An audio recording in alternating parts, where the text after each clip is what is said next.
मैलिनी धोतिया बीरन के तो बहिनी के देश गए, बहिनी के देश गए हो।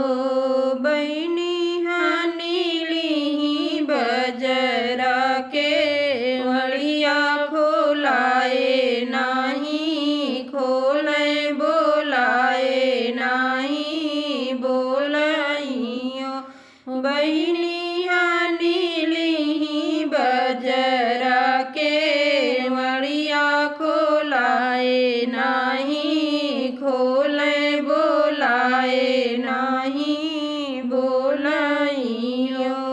अरे अरे सासू के चेरियवा हलीन बेगे आओ, बेगे है चली आओ। चेरिया देखी आओ भैया के गठरिया तो काऊ लैके आए, तो काऊ लैके आए हो। चेरिया देखी आओ भैया के गठरिया तो काऊ लैके आए, तो काऊ लैके आए हो। तोहरा के लायो बहिनी चुनरी तो तोरी सासू पियरी, तो तोरी सासू पियरी हो। बहिनी भाई ने के लोड़े के गुड़हर तो हाथे के गुजहर बधैया लैके आयन, बधैया लैके आयन हो। बहिनी भाई ने के गोड़े के गोड़हर तो हाथे के गुजहरा बधैया लैके आयन हो। अरे अरे सासू के चेरियवा हलीन बेगे आओ, बेगे है चली आओ।